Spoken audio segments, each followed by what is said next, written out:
Alright guys, welcome back again. Yesterday I told you something about the Inferno and in specific the terrorist side of Inferno, and today I'm going to be telling you something about the counter-terrorist side of Inferno. What I want you to do is take notice of the spawning locations of the players. This is always the same. If there are 5 players in the game, you have them spawning in a little half circle like this. And it's important for you to notice because if you're spawning over there, you're way closer to mid, and if you're spawning over here, you're way closer to Bombsite B, and that's useful, and I'll come back to that later. So what I'm going to do is I'm going to kick the bots again. Let's move out. Set my freeze time to something normal, start money higher, and I'm going to restart the game. Let's trade cheats on 1 so I can fly, buy my gun, and we're off. First of all, I'm going to go to Bombsite B, and this tutorial for counter-terrorist side is a little bit different than terrorist side because it's not so clear as to what counter-terrorist, it's clear what you should be doing, but it's not what everybody is doing, because counter-terrorists in Counterstrike are always rushing in publics. That means that if the counter-terrorist team has 5 people on this bomb site, they're going to go over here and clean this out, walk all the way to mid, they're going to stand over here, maybe pick someone off behind the car, and that's different. In a classic competitive game, where it's only 5v5, you won't see that happen very often because it's more difficult to do so, because there will be most likely one player covering bananas, and therefore it won't happen. In the public it's entirely possible that there are 8 people on terrorist team and they all going into apartments to Bombsite A. So the people on B are like, yeah, there's none, I'm going to rush. And that means that the whole way the map is played changes and makes the counter-terrorist not as defensive as usually. So what I'm going to do is I'm going to assume you're playing a 5-on-5 and explain a little bit about the spots when you're playing 5-on-5. So when you're playing 5-on-5, you're going to have most often 2 people at Bombsite B. One is most often, again, this has to be true, but it has some advantages, but you can also stand. For example, most often it's only 1 person on the bomb site and 1 person maybe at CT spawn. A little bit, you can have an angle like this, you can spot in, but that's dangerous. You can stand over here, so if they throw a flash over the roof you can not be flashed and then shoot at them. You can stand behind truck. You can, to give your teammate cover, you can stand on these rails to shoot them if they walk behind that wall over there, or you can even stand just way over here to give your teammate a little bit more cover if you have a sniper, an AWP for example. And the one on bomb site has all these different possibilities to stand between these boxes, behind, maybe even here, or on coils. Also, what I just showed you is the spawning location. If you have a good spawn and you run with your knife, because it's faster of course, you might be able to dive behind car. And that's a good thing, because standing behind car is really solid, there's a lot of cover and it's easy to shoot the terrorist. But if you have a bad spawn, you should not be trying to dive behind car, because the terrorist will be standing over there and can shoot you when you do. So that's important to keep in the back of your head, that the spawning location is very crucial for the spots you can take. So good spawning location makes you able to go further, to go a little bit more aggressive. Any bad spawning location forces you to get a defensive spot, a defensive location. If we move to Bombsite A, there are usually 3 people on Bombsite A. One is going to be standing at jungle or somewhere along this area, because that guy is going to cover jungle. If they walk if the terrorists walk to here, they can go to CT spawn and they can go back to here, and that's not good for your team. So you have always one standing maybe here along the wall, so you can shoot them. This angle I showed yesterday, maybe like this. Stand here at the edge, maybe a little bit more back, so if they check that corner you can shoot them and they don't see you right away. This same goes for library. You can stand over here to shoot them if they check that corner, or just like this if you have a sniper, for example. Yeah, this is easy. You can experiment with it. And the most important thing, I haven't said that yet, is if you're a counter-terrorist and you're playing 5 on 5, so you have some sort of you always go to the same spot because the rest of your team is always going to the same spot and things are getting covered like that.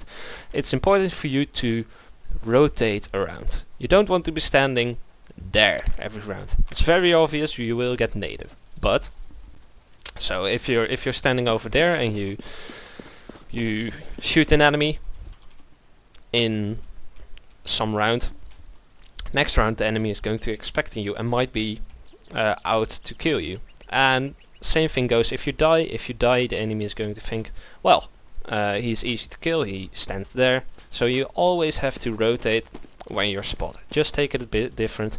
And it also implies for, let's say I'm standing here, I missed the shot, someone is standing over there, I missed the shot, and I keep standing here. That's not smart to do, because you're losing the advantage you had. Because at first they didn't know where you were standing and they could assume you were here, but now they know. And if they know, they can just pre-fire you out. If they do that, you can't respond that fast and you might die. So always if you're spotted, you have to move. Move to a different location, stand a little bit more back, fall back to this maybe. If you do that, you're going to be a way better player.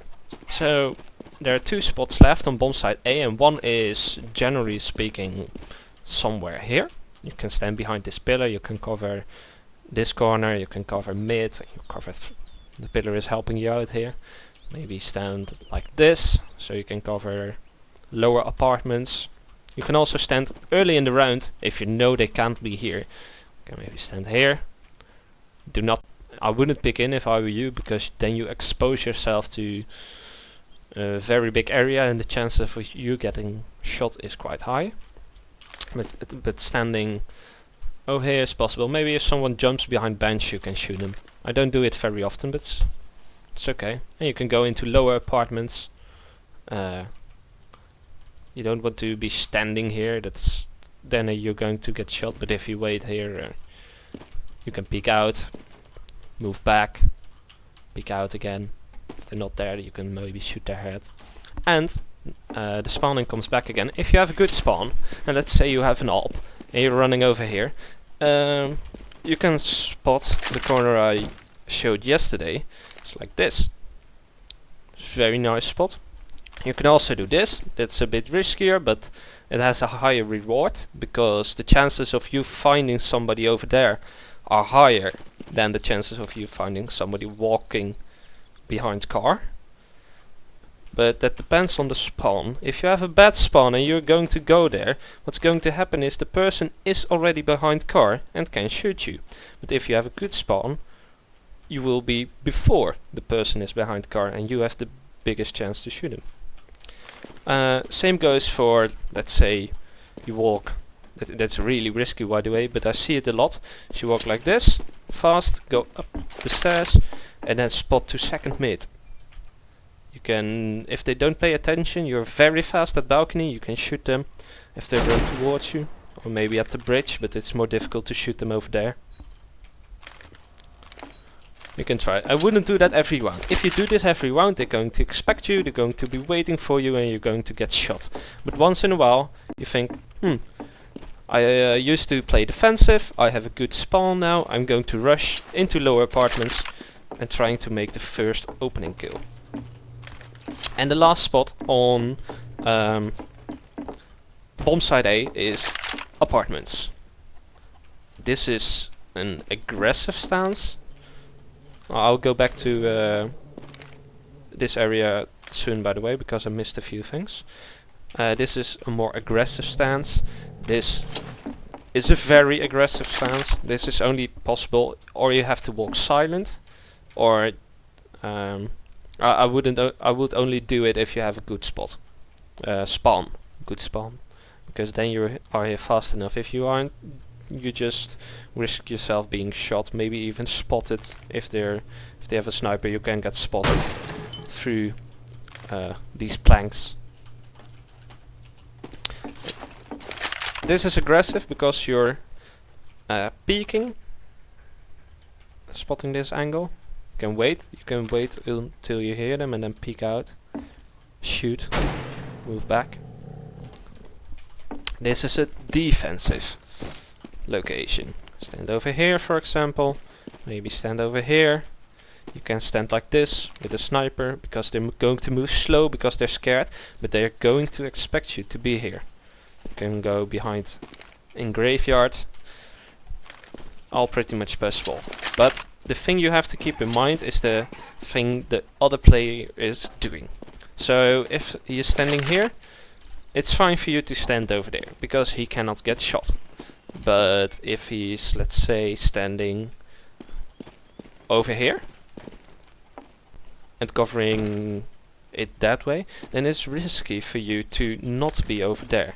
Because if you're, let's say, standing over here and you think, oh yeah, I have this angle, they can't go out of apartments, but the other guy is standing over here and thinking, yeah, I'm covering mid, it's all okay now, he can get shot from way up there. So if he stands close, but no one wants to stand close, you want to stand a bit like this. The possibility of you getting shot, maybe he's even standing like this, and then he's just vulnerable for higher apartments. So it's important to watch your minimap to see what your teammates are doing and what you should be doing. It's not, I mean, in a competitive 5-on-5 you want to do that. In a classic casual game you might want to do just whatever you want, because it's casual and people have to make sure they're safe on their own. You don't have to save your teammates on a casual game, I would say. Yeah, I'm going to think if I want to say anything more on CT side, because everything else I would say is more of a higher level, and I might come back to you later. Remember, as a counter-terrorist, it's better to be alive and have the enemy alive than to be dead and have the enemy dead. And that is because let's say you're playing 5-on-5. That's the normal mode in Counter-Strike. You have 3 players on Bombsite A and 2 players on Bombsite B. The terrorist is with 5 men and they can rush either bombsite. Okay, you have 3 men standing here and 2 over there, so it's 5 against 2, but they only have 1 entrance, and it's 5 against 3, but they have 2 entrances. Now say you're very aggressive, you have a P90 and you're rushing into second mid and you're like, oh, I'm gonna kill somebody. You kill 1 player and they kill you. The thing that happens is that you now have to split up your teammates. You're only gonna have 2 people at Bombsite A and 2 at Bombsite B. So if they come to Bombsite A now, it's no longer 3 against 5, but 2 against 4. And 2 against 4 is harder than 3 against 5, obviously. Let's say you have 2 people on your team going to do that. So 2 of them die and 2 of the terrorists die as well. You're going to have 2 people on Bombsite A, and maybe one has to rotate or something, and 1 at Bombsite B. So if they go to Bombsite B, it's going to be 3 against 1, and that's even worse than 2 against 4. So beware, as a counter-terrorist, it's better to be alive and not make kills than to make 1 kill and be dead. So good luck.